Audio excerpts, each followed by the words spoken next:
It is time for a Coffee Talk Shop Edition. If you are building a John Siskovich chicken tractor along with me, and you see that chicken tractor in the back, you're like, Ost, I missed like 30 steps, what's going on? Don't worry. I have a video coming out how we got here. I just haven't edited it yet. The project is going really good. I have had a few frustrating moments with it. There's been a couple hours of like, ugh! But overall, I have learned a lot of skills and I'm really enjoying this. And one thing I find myself enjoying a lot more as I mature in age, like a good cheese or a fine wine, working in a workshop. My dad loves a nice workshop. This whole workshop behind me that you see here was kind of like designed by my dad. He has a really nice workshop back in Connecticut. He has waited his whole life to have a workshop. He was working for decades and decades out of, a couple parking lots where he did snow plowing, and he'd have to work like on the ground, working on machines and stuff. And then he was working out of a couple seed containers. He would make like a little makeshift thing. But a couple years ago, he finally actually got a workshop for himself. And he does excavation, so he doesn't actually make money from his workshop.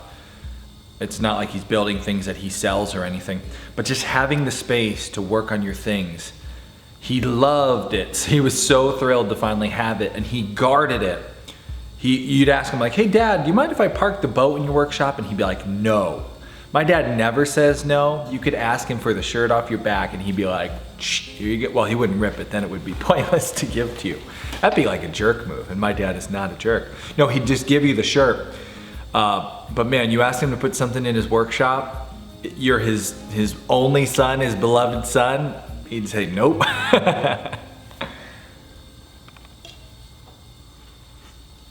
So now I have this workshop behind me. I got the pegboard wall. That was my dad's idea. Like, you gotta have a pegboard to hang all your tools so that they're there. He was really big on teaching me in life. You gotta put your tools back so you know where they are. Having the bright, clean space, having some, you see behind me, some horses to store your lumber on. I'm sitting up on our big table. This is a table he designed and we built together. So yeah, I can see now as an older man with a lot of stuff to build and machines to tinker on and just all this stuff, why my dad loved having a nice workshop and how important it is. And I've really been enjoying spending time working on this chicken tractor project and all the projects that I've had to do recently. I'm not handy, I'm not into woodworking, I'm not into building stuff, but I have really enjoyed taking some time in the workshop. It's quiet. I listen to a podcast, maybe I listen to some music, maybe I just have some peace and quiet, and I work with stuff. And because I have a clean space to work and my tools are where they are supposed to be and I can find stuff and I got the right materials, I can actually make progress on my projects. It's like very relaxing. And seeing as it's Saturday, there's probably a lot of you out there who spend your Saturdays tinkering on projects, maybe in a workshop or in your garage, and you know the feeling of doing that and enjoying working with your hands on a project, building something, doing something. I find it especially funny that I enjoy this because I put in a lot of effort to change careers so that I didn't get paid to work with my hands. I used to be an excavating contractor. I was the foreman at my dad's business. I worked really hard to build my own business so I didn't have to do construction every day. So you'd think I wouldn't enjoy doing this, and for a while I didn't. But now I do. I see it's relaxing. It's something I like to do. And I'm very fortunate because the business that I have built has been successful enough where I can do this pretty much whenever I want to.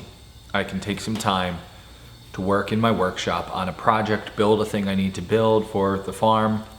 I have the freedom to be able to call the shots for my schedule. I have the freedom to choose how I will spend my time. Now, that doesn't mean I get to lay around all day and just relax and do whatever I want, watch Netflix or go to the beach, which is not all I want to do all day. But you get what I'm saying. I have to work every day. It's a lot of work, but I get to choose what I'm doing, how I'm spending my time. And I was thinking about it. As I was working today in the workshop, I was listening to the Homesteady podcast, John Puglano. We've had him on the show years ago, and I think it's time to get John back on the show. It's been a long time, and I'd like to have him for our live show. So I'm going to reach out to John and see if he'll come on the show. The Homesteady podcast is a podcast all about growing your wealth through really solid principles of wealth building that have a lot to do with the homesteading principles that we live our life by. He calls it wealthsteading, which is a take off the word homesteading, really just applying that same hardworking homesteading nature of like investing in your ground and in your property and in your family and watching that grow over the years. And he shares how to do that with your family's wealth so that you can have the freedom to enjoy doing what you like to do. And I really like John's podcast because he's not a get rich quick show. He just focuses on ways to just structure your life, focus your efforts so you can do what you want to do. Not so you can be retired at 35 and travel the world, unless that's what your goal is. Really, it's just how to structure your life so that over time you build wealth and you have the freedom to spend time doing what you like. And in the very first episode, maybe it was the second episode of the podcast he ever did, he talked about his grandfather having that life. And really it was just he got to spend his time gardening. He liked to garden. How many of you would like to spend more time gardening or working in a workshop, or at least just being able to say, well, these are the jobs I have to do. I'm going to do this one when I want to do it and this one when I want to do it. And for the next 2 hours, I'm not going to work on those jobs. For the next 2 hours, I'm going to go outside and work with my chickens because I need to take a couple hours and just get outside. If you want to have that kind of life, it takes a long time. I went back and restarted listening to the Wealthsteading podcast today. I went back to episode 1. The first time I listened to this was years and years ago. I was listening and running a machine. I was sitting in an excavator listening to it, working my regular, 8 to 5 job, which included then commute morning and the evening, waking up and leaving my home at like 6:30, getting to work, leaving work at 5 and getting home at 6:30. 12 hours away from home. You didn't have a whole lot of time to dedicate to the homestead. And it took me years and years to transition from doing that to doing this, where I get to call the shots and decide what I'm going to do with my time. But one of the big things, the principles that stood out to me way back then when I was sitting in that excavator, and when I heard it today, it clicked like, yes, that's what I focused on stopping, and it worked. And this is kind of the secret to being able to live the life you want to live. The secret to being able to homestead more or garden more or have chickens or travel more, whatever it is, if you change this, one thing that most people will not change in their life, if you'll find a way to change this, you will have so much more ability to do the other things you want to do. What is that secret? It's not getting paid by the hour. Whoever figured that most human beings should be paid by the amount of time they spend to do a thing was a cruel, cruel individual. If you think about yourself, what is valuable about you, right? What do you bring to the table at your place of business? If you are young, and I don't mean to pick on young people, I just know what I was like as a young person and the ones that I've been around most of the time, what they're like. If you're young and you don't have a lot of skills, a lot of abilities yet, and I say yet because you will change that, then maybe the best thing you have to offer is time and energy, right? You can show up and spend a lot of time. Hey, you got years of your life ahead of you, so you can spend a lot of time, you got a lot of energy to burn. But as we get through like that first decade of being in the workforce from 16, 17, 18, whenever you started, I kind of started around 15 years old. I was working with my dad to the point where I was 18, I was working full time with him. From 18 to like 25, 26, like you start to develop much more skills, much more knowledge, much more ability, and you become worth much more, not because of your time and energy, but because of your knowledge and your ability. Time and energy are a young man's game. Knowledge and ability are what you want to be developing. And when you have that knowledge and ability, that becomes more valuable than your time and energy. And you can see this if you've spent enough time in one career path, you will get paid more money than another guy on the same job as you, a younger guy who has less knowledge and less ability. If the boss shows up and says, well, you are capable of running this job, I can actually leave because you have the knowledge that's needed and the ability to see it done. But this guy over here, if I left the job to him, I'd come back, the whole place would be on fire. You will get paid $30 an hour.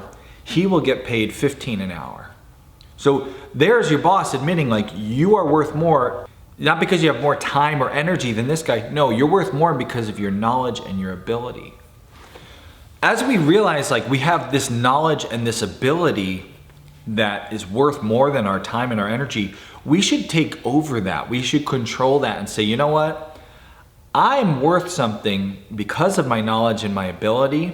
So you're not going to pay me for my time and energy. You're going to pay me for my knowledge and my ability. And we need to make that change in our life, because if you are getting paid by the hour, you are literally feeding your family by being away from them. The more time, and I don't care if you work at home, if you're getting paid by the hour, it means you're on your computer doing the work. You're not with your wife and kids. You're not at your homestead. You're not planting your gardens. You're not building a John Siskovich chicken tractor. You are getting paid to be away from the things you want to do. Even though your value as you get older is in your knowledge and your ability, not your time and your energy, which continue to go downward as we get older. You need to grab that, take it, and then sell that. And that's a scary thing.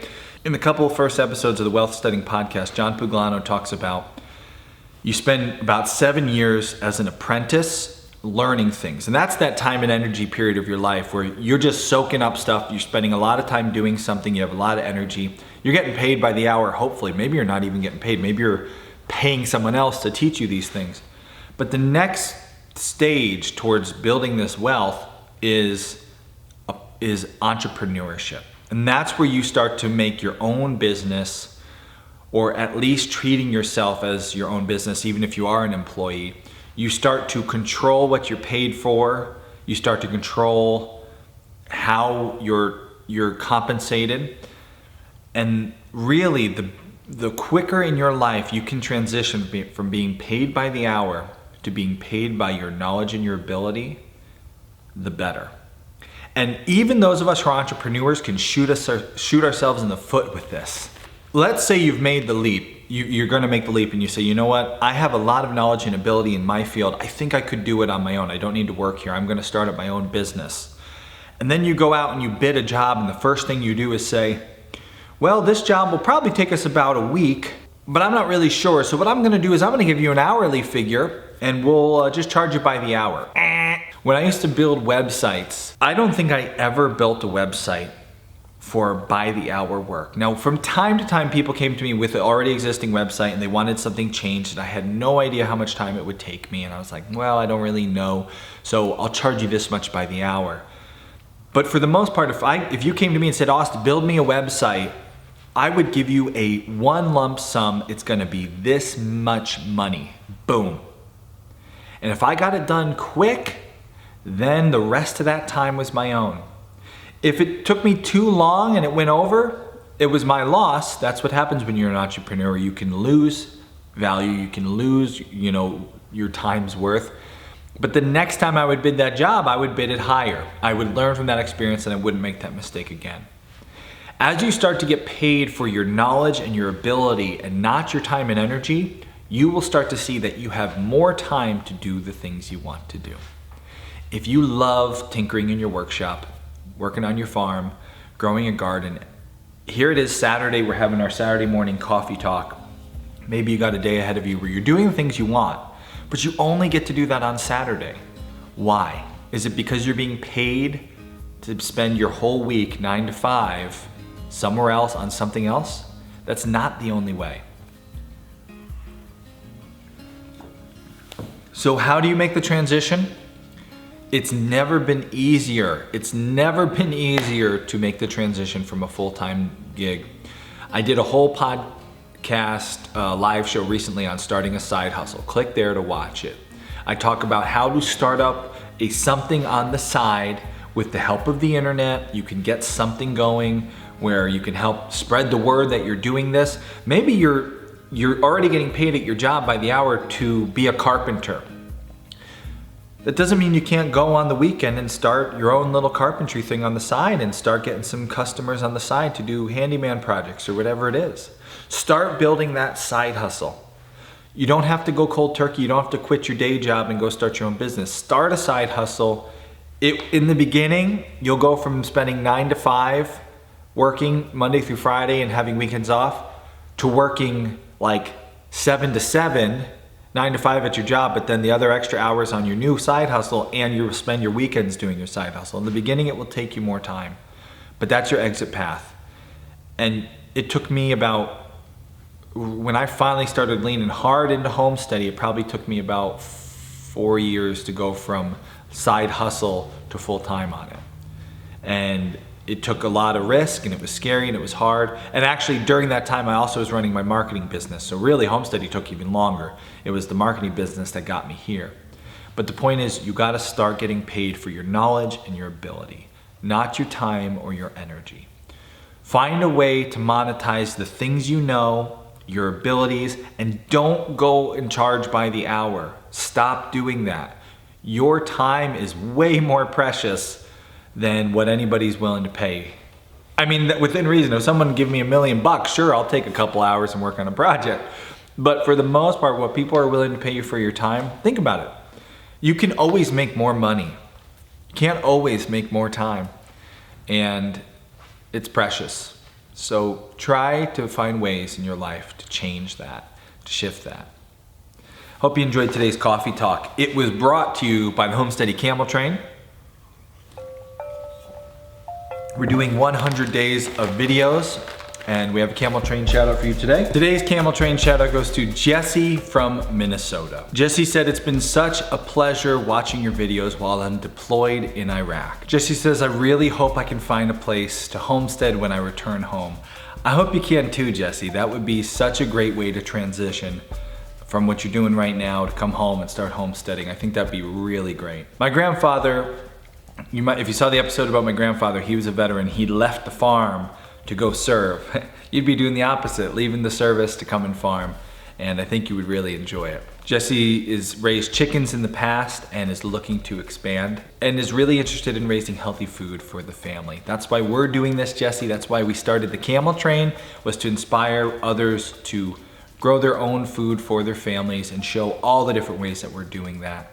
I hope it works out for you when you come home. Make it home safe and find a beautiful homestead to grow your own food for your family. I'm wishing you the best. Thank you so much for being a part of the Camel Train. And thank all of you for watching. We'll see you in tomorrow's Ask Homesteady video.